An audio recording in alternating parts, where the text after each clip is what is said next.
She showed up like a storm pretending to be a drizzle. I caught sight of her first, leaning against the wall of my office building, paper coffee tray dangling from one hand, bright scarf twisted tight around her neck like she was choking on nostalgia. For a second, I thought about pretending not to see her.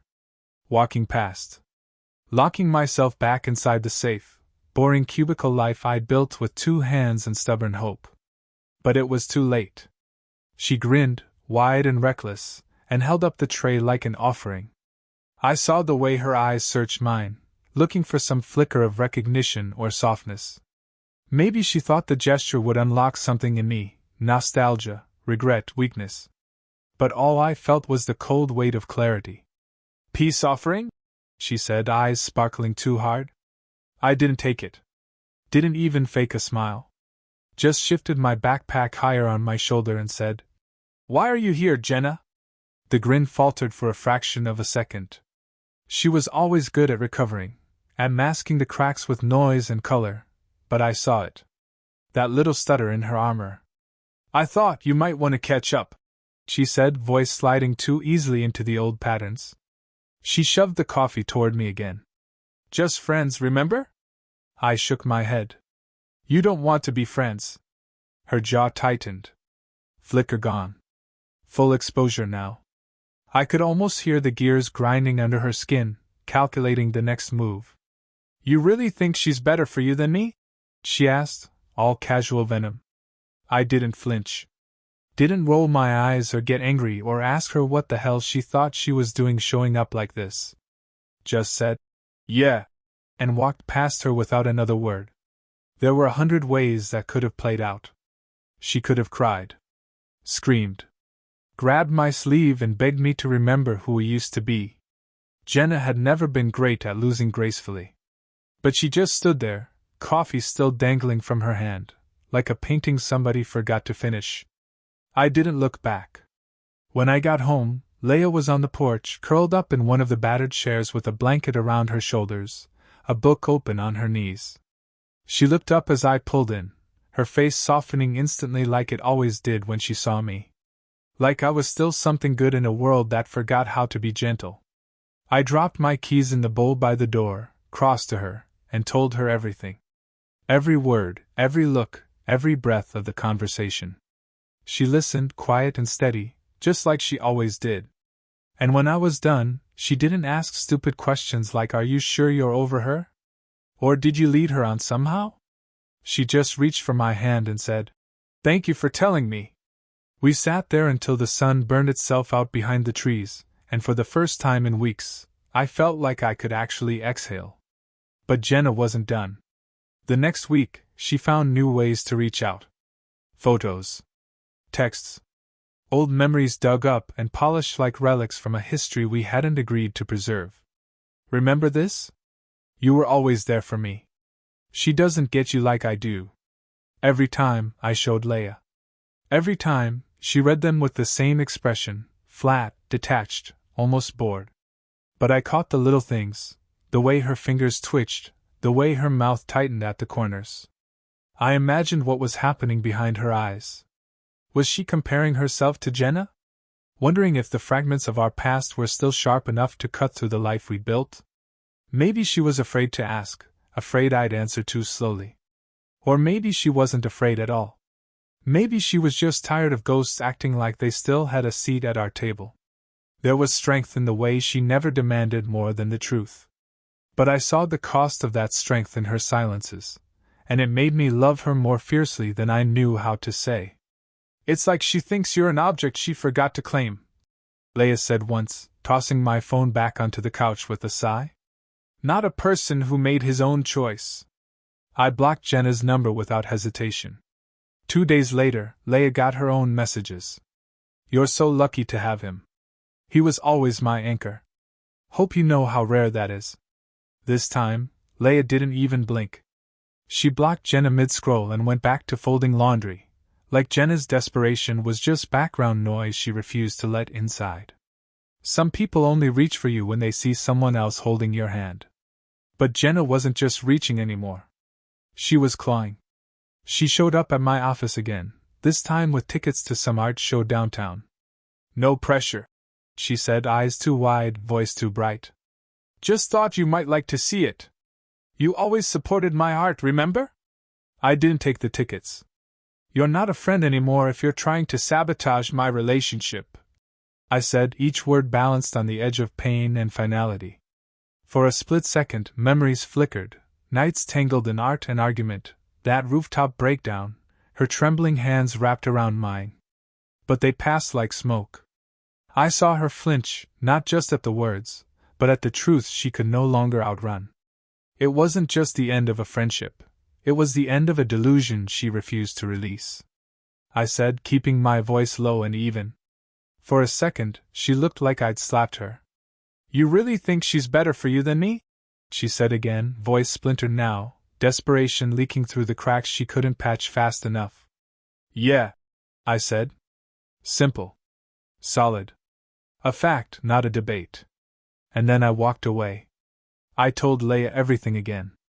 She listened, wrapped in that blanket of calm that had made me fall in love with her in the first place. I don't hate her, Leia said quietly after a while. I just feel sorry for her. It's hard to realize you were only brave when you thought you'd always have a soft place to land. She leaned against me, her head fitting perfectly under my chin. But you're not her safety net anymore. I held her closer. Months passed. Jenna faded into the background like a bad dream. Life filled up with normal things: wedding planning, house repairs, slow Sunday mornings wrapped in each other. And then, like some last-ditch gasp, the wedding invite arrived. Jenna was getting married. To her therapist. At first, I thought it was a joke. One of those ironic, full-circle plot twists that life throws your way just to see how you'll react. I even laughed. One of those dry, hollow sounds that doesn't make it past your throat. But the envelope was real. The cursive font on the invitation was real. The RSVP card tucked inside was real. I sat with it for a long time, the invitation heavy in my lap, like it might explode if I moved too fast. Marrying her therapist. There was something too poetic about that, too strange and self-referential, like watching someone light a candle with the fire that once burned your house down. My first reaction was a cocktail of disbelief and something I couldn't quite name. Was it bitterness? Pity? Cynicism? Maybe all three, tangled together in a knot of old memories and lessons hard-earned. Part of me wanted to shrug it off, but the other part, deeper, quieter, wanted to understand. Not out of curiosity for her, but as a check-in with myself. Was I still angry? Was I still grieving? Was there any part of me that felt threatened by this odd twist in her story? No. None of that.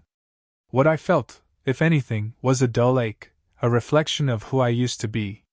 The boy who would have analyzed every angle of this news, dissected it with friends over drinks, twisted it into something meaningful or devastating. That version of me would have spiraled for weeks. But now I was someone else. I thought back to a moment, years ago, sitting in Jenna's kitchen, small, cluttered, everything smelling faintly of paint and espresso. She'd been ranting about a professor who didn't get her vision, and pacing like a storm contained in a teacup. I'd been sitting at the counter, watching her spin, unsure whether to intervene or just listen. Eventually I said, "Maybe it's okay that not everyone gets you." She stopped mid-rant and stared at me like I'd slapped her. Then what's the point? That memory surfaced now, clear as glass. And I finally had the answer. The point isn't to be understood by everyone. The point is to be at peace with who you are, even if only one person in the world truly sees you. And Jenna had never been that person for me. So no, I wasn't angry. I wasn't jealous. I wasn't anything, really. Just quietly glad I was no longer the one trying to hold her together.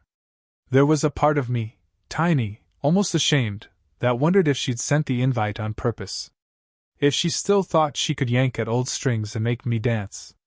But there was nothing left to pull. The strings were gone. Burned, buried, forgotten. We didn't go to the wedding. Didn't send a gift. Didn't even talk about it beyond a single raised eyebrow and a muttered, "Well, that's one way to solve your problems." And after that? Nothing. Silence. A gift, really? Sometimes late at night, when the world is dark and Leia's breathing slow and steady beside me, I think about Jenna. Not with anger. Not with longing. Just a soft, tired sadness. She could have been my world once. Instead, she became a cautionary tale. Some people aren't meant to stay. Some people are just a lesson in how much you're willing to fight for your own peace. For me, that lesson started long before she ever showed up at my office with a coffee tray. It started in the quiet moments, back when I'd lie awake beside her in the small, dim apartment, listening to her breathing shift in her sleep as if even dreams were too restless to stay still. Back when I'd make excuses for the chaos she brought, calling it passion, convincing myself that intensity meant intimacy. There was that night on the rooftop, summer bleeding into fall, when she broke down sobbing after a gallery opening flopped. I held her for hours while she tore herself apart, blaming the critics, her parents, the lighting, everything but the truth, that sometimes you fail.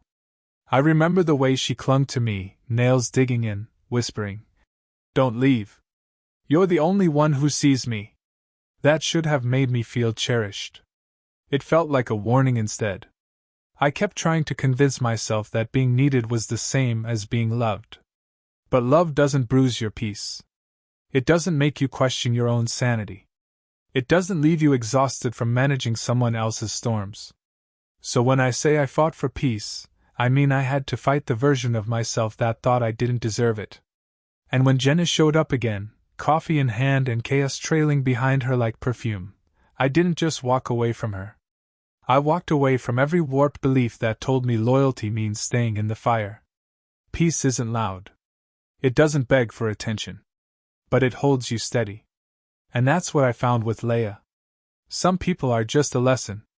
And some lessons you carry in your bones. And me? I chose peace over chaos, love over memory. And this time, I didn't just survive. I lived.